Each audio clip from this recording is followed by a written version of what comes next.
quvvat oddiy bo'layotganda vaqt birligida bajarilgan ish. Qisqacha boshini o'zlaymiz. Vaqt birligi ichida bajarilgan ishga quvvat deyiladi.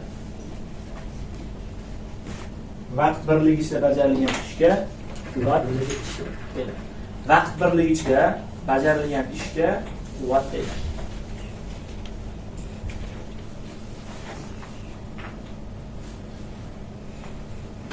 Vaqt birligi ichida bajarilgan ishga quvvat deyiladi.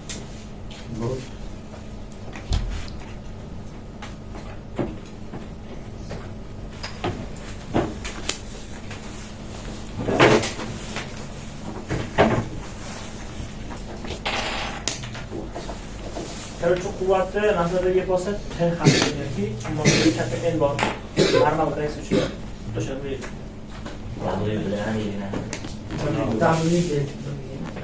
hozirda quvvat so'rayapti. N lar yozsak, N teng A S A taqsim. Birlik bizga ketadi. Shunda mana bu formulani ham qo'yganman. N birligi hisobda, ya'ni quvvat birligi hisobda bo'lamiz. Ish birligi joule vaqt birligi 0 taqsim joule taqsim sekund deb yoki mana bu quvvatning ya'ni vaqt kilovatt, megawatt, pikowatt javob yo'q o'rda. Hop, sabr qil.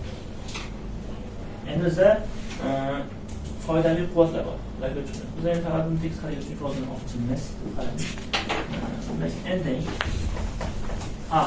Endi bajargan ishimiz. Bajargan ish bizda bo'lsin.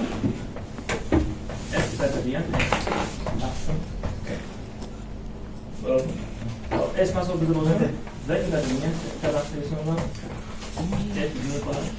Endi bajargan quvvat bajargan ishda Fs taqsim S var. Bajargan T talab sarfiydi. Endi foydali quvvatga teng F yara V olsam bo'ladi.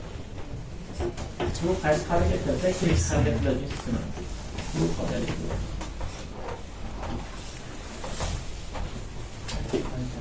Avvalo ishqalanish kuchini ifodalab berilgan bo'lsa, biz mana F yo'q bo'lamiz, tamom. Endi misol uchun ishqalanish bilan u tekis harakatlar bo'lsin. Ya'ni bu degani tortuvchi kuchim ishqalanishga teng qo'ying. Mu m g gara agar kuch buchuk ostida tashlab bo'lsa, bizlar friksiyalarni Fs ko'rsatib bo'ladi. Ishqalanish yo'q bo'lib qolsa, Fs ko'rsatuvni harakatlanishni bilasiz. Hop, F ga F va kosinus yo'q bo'ladi. F va kosinus F kosinus alfa. Bu qaysi vaziyat? Necha ostida? 3.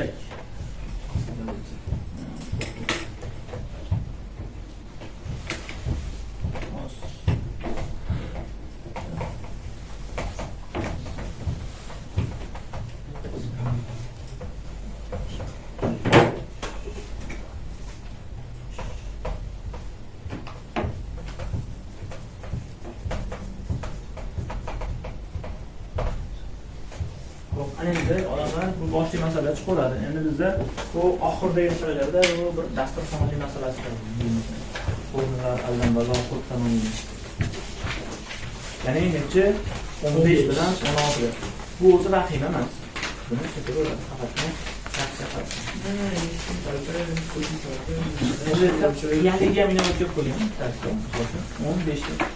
Masalan, M bo'lgan avtobus V tezlik bilan qiyariga atib bo'lgan tepalikka chiqyapti. Dvigatelning quvvati n ga teng. Ishqalanish koeffitsiyentini aniqlovchi ifodani toping. U topish. Xo'p, endi 16-da dvigatellarning quvvati n1 ga bo'lgan ikkita yuk mashinasi bor. Ya'ni bitta mashina bor, ikkinchi mashina bor. Birisining quvvati n1, ikkinchisi esa n2. Xo'p, aytish bo'yicha ular deyapti, moslashda birinchisi V1, ikkinchisi V2 tezlikdan harakatlanib oladi. Agar ularni arqonni, tros arqondan tutashsak, harakatlanish tezligi qanday bo'ladi? Demak, quvvatlari n1 va n2 bo'lgan mashinalar o'zaro bir tezda harakatlanadi. Endi biz uni bir-biriga ulab tursak, ular birgalikda qanaqa tezda harakatlanadi o'qinyapti.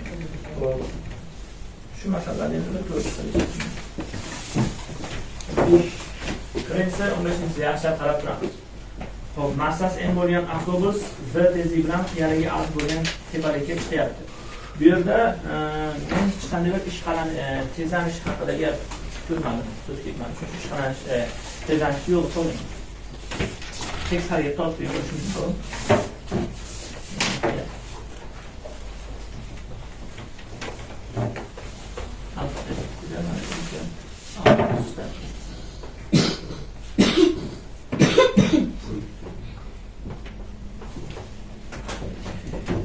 Xo'p, bilamizki uni qanaqalik narsa tortuvchi bor. U yuqoriga qarab chiqyapti, biroq v tezlik bilan. Xo'p, uni pastga tortar doim kim? Surovchi va sirt orasida chiqarish kuchi bor. Xo'p, endi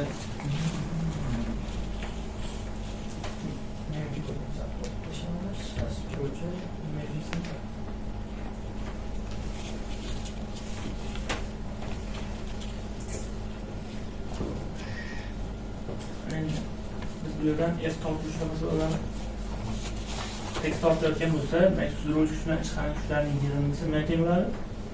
Tortish teng bo'ladi. S tortuvchi kuchimiz. S sudrauvchi kuchdan S chiqarish kuchi. Sudrauvchi kuchini bilamiz.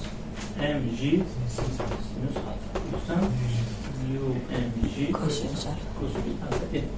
Bu tortuvchi kuchimiz. Endi shu tortuvchi kuch ta'sirida bu simni yuqori sura olib chiqyapti. Yana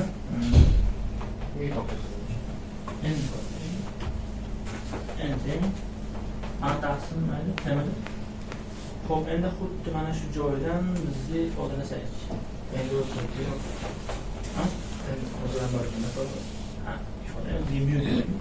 A deganda F S dur.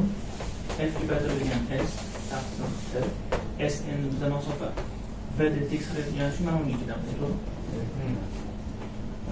Biz bu tortishimiz bor. S ni yo'rsam F ga V taqsim V taqsim F V hop. Bu endi F kuchimiz mana bu. Bundan mg lar chiqarsa bo'ladimi? mg lar chiqarib olsam mana bu yerda V ham bo'ladi. Hop. Chiqarmasam shuni yuzga. Bir xavf ochilamiz birinchi. Hop. Endi F xavf ochilsam mg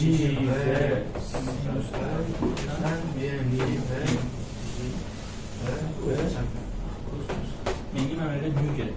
Bu kishi baqa ayashga o'tadi. Keyin qolgan narsalarni mg v ko'rsatib bo'lishib tushadi. Shunday. Nyu teng bu baqa ayashga o'tganda n minusdan mg v sinus alfa taqsim mg v byudan bag'diy bo'lishib tushadi. mg v kosinus bu chiqarilish koeffitsiyenti. Tushunarlimi? Aytib. Qarshidagi 15 paxtalarni tarifini shartini ko'chirib ko'rib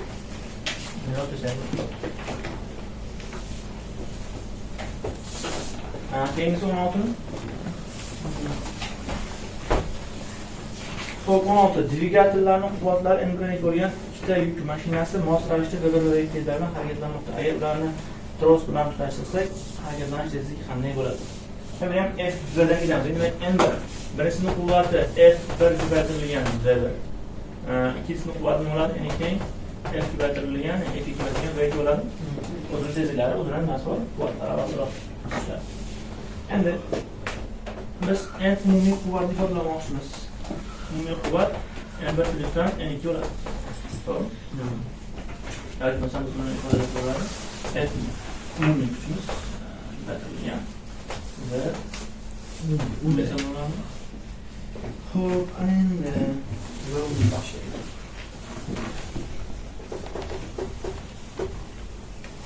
F minus. Birinchi ta'sir etyaptimi? Kuchlar qo'shlar. Mana ularni alohida topib olaylik. N1 N2 yo'q so'rayman. N1 degani F1 kira V1 plusdan N2 degani F kira V F umumiy F1 plusdan F2. Xo'p, endi u umumiy. Bizdan umumiy so'rayaptimi? Bu bog'lik degan narsa. Xo'p, bu yerda endi bizda shunisi xolosmi? Mashina asosan shu. Yoki bu yerdan ular umumiy tortish kuchi, birga tortish kuchi, ikkovi tortish kuchiga yonsa bo'ladimi?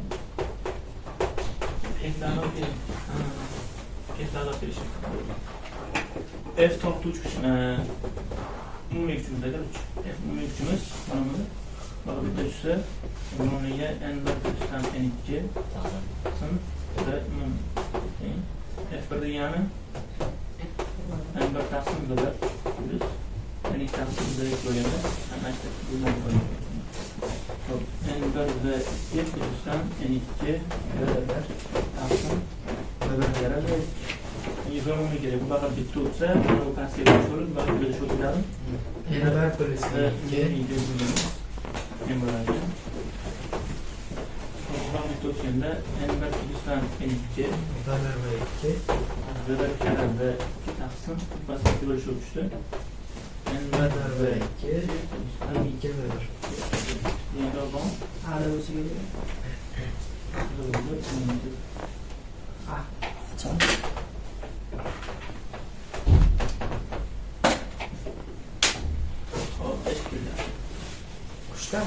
Bu manbaga tegadi. O'shdagi u'ni topib bersa bo'lmaydi. Yash u'ni o'zini topadi. O'tadagi F1 va F1 va F2 va 2 ana. Bizga quvvat bo'lib ketib qoldi, quvvat kerak. Qanday kuchlar bor? Kuchlar N1 N2 taqsim F1 taqsim N2 bo'ladi. Boshqa oldi biz F1 olsa ham bo'lardi desam. Bunlarda N1 taqsim 1 N2 taqsim 2 to'g'ri. Yetem chiqadi. Xo'p, quvvat. Quvvat degani o'zi vaqt bilan ishlanadigan ish ekan. Любой ishlaring, biz shu mexanik o'rganganmiz, elastik tushunishi, vaqtda ishqalanish, qarshi kuchlar olish, hamma ish. Biz ixtiyoriy ishda harakatlanish vaqti bo'lsak, bu o'sha ishda ish harakatlanadigan quvvat beradigan, saqlangan quvvat. Endi taqsimda, ya'ni uni javob taqsimda yoki masalan watt bilan to'laymiz. Endi tez taqsimda esni yormog'imizda va bundan kelib chiqib foydali qolgan tekis harakat qilgan holat uchun F karada yoki masalan ishxonachi uchun muyamjida agar kuch bo'yicha yo'satlik vaziyatda F qo'shimchasiga yozadigan V bo'lib qolar edi. Endi biz 11-masalada ko'rdikki, avtobus qayerda tekisga bo'lgan, qayerda tekis bo'lib yuqoriga tekis harakat qilib chiqyapti. Savol, bunda mana bu sirt orasidagi ishqalanish koeffitsiyenti qanday bo'lganini topingda men nima qildim? Bitta avtobusni qo'ydim va uni tortuvchi kuchi bor yuqoriga va u pastga ishqalanish kuchlari gaz bilan surish kuchi tortgani uchun tekis harakat qilish shart ekan va V konstant bo'lishi uchun tortuvchi kuchini yo'lni yerimiz teng bo'lishi kerak oldim. Va bularni men yoyib oldim. Tortuvchi kuchiga chiqdi. Endi biz mana bu yerda ko'rdikki, endi yana F kara V. Endi F kara V ga turib oldimda. Endi o'rniga xo'p ifodalayapman. Bir to'la S o'rniga buni qo'ydim, tortuvchi kuchini. Bir to'la V bilan qarashni ochib oldim. mg va sinus alfa, mg va kosinus alfa qoldi. Xo'p, bu yerdan mu topdim. Buroq ayirish bo'lib, mg va kosinus alfa esa bo'lish bo'lib shunda mu teng n minusdan mg va sinus alfa taqsim mg va kosinus alfa teng bo'ldi. Bu o'sha yuqoriga chiqayotgan vaziyatda ishqalanish nimasi bo'ldi? Koeffitsient bo'ldi. Keyin biz aytayotganki, birinchi avtomobilda quvvati n1, u harakatlanadi va bir tezlik. Ikkinchisi quvvati n2, uni tezligi esa v2. Endi agar biz ularni bitta ulab qo'ysak, ular birga qanday tezdan harakatlanadi degan vaziyatda, ular endi bitta ulab bo'lganda ular tortish kuch qo'shadi, chunki bir tortish bo'lsa, tezroq, ko'proq kuchni tortadi. F natijada F1 plus F2 oldi.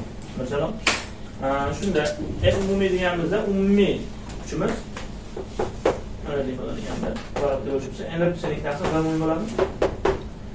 F1 deganimda topsam, N1 taqsim 1, N2 taqsim 2. Mana desam, bunga qoldi, bizga kerak bir umumiy. Bu faqat bunga bir shu bo'lsa, shunda N1 plus N2 bilan yo'lga taqsim. Bu umumiy tezlik. O'sha tutashtirib qo'ygan vaziyatdagi sistemani olgan umumiy tezlik. Mana shunaqa masalaga bo'lsa, sekin xolasalarni keltirib, xolasalarni mashhurni yodlasangiz. Yodlaganlarda keltirib olish oson bo'ladi. Dinamitda eski bo'ladi. Hozirgi ishlardan oxirgi masalani haligi Afrochekda oldinganda og'riqchi qashqanish foydalarini yanada bu ham keltirib berilganida kimlarda esda bor, kimlarda yodlaganlar ishlarni qo'yadilar. Bilan shu bilan yozilgan quvvat xolos bor yo'q. Agar elastik kuchdagi quvvat qo'llansa, F'ga K delta X keladi. K delta X.